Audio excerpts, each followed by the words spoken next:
Hi, my name's Anthony Alder from Alder IP, and welcome to another episode in the IP series.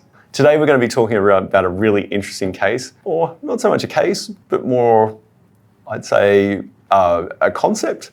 It's Nintendo versus the world. Nintendo has been pretty active in registering patents in recent times, and they've registered a couple of controversial patents. And probably one of the most controversial patents is the family of patents that is registered in the US, which is US patent number 12409-387. Now that's a continuation patent in the States.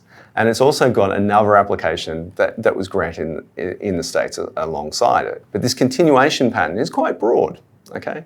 And what it deals with is detailed in the claims. And I sort of wanted to use it as an example of how patent claims work and give you a bit of a history about how claims are interpreted. In this particular invention, the invention is set out in Claim 1, and the invention details basically a character in a virtual world, which is Pokemon, who captures another character and can use that as a riding character. So you can see that, and this is particularly common in Pokemon characters where you can capture a Pokemon and then use them as a riding vehicle. Now also it goes one step further.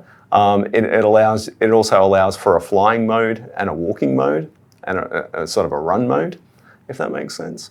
And they have a patent for this, okay? And that means that they could potentially sue in the States anyone who has all the features of their claim. Now this has interesting consequences because whilst their technology is very bespoke and very focused on the Pokemon series of games, it has interesting implications to things like Power World. Now Power World it's sort of a duplicate game of Pokemon where it's basically Pokemon with weapons. It's in the top 50 most popular games on Steam at the moment. And really, Nintendo's got a decision to make on its hands whether it's going to take legal action under these patents against Power World or not. Now, I'm not saying Power World is actually infringing, and I'm not getting into whether that's an infringement opinion, but it's an interesting thing to think about. Well, Nintendo potentially has these patents up their sleeve, and they could be filing more divisionals that we don't know about. And they could be setting themselves up for Power World. But should they? And the big question is this going to cause them a lot of harm economically because Power World is so popular? Are people going to boycott Nintendo games because they take on Power World? Or are people going to dump Power World because they're infringing Nintendo's patents? The answer is we don't really know at this stage. There's too many unknowns. But it's kind of interesting to note that these patents have limited enforceability at the moment. And the reason why I say that is because they're only got patents in the USA and Japan.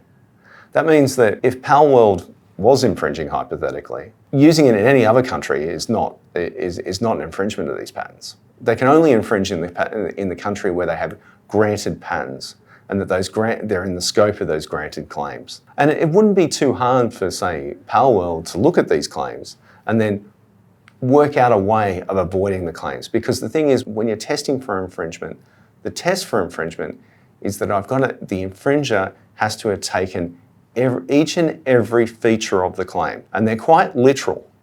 So if you, for example, this mentions like a fly mode. If you don't have a fly mode, if you just have a walk mode, then it's not infringing the claim. You can use that as much as you want. And it might also be that the claim might talk about one riding character being able to ride it and run with it.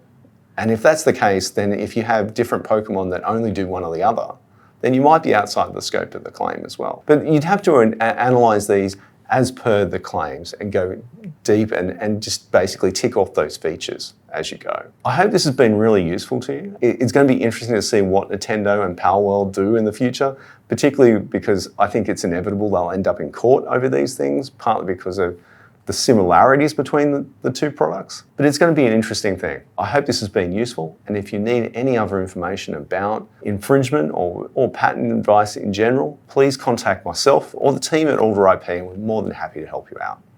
Thanks for listening.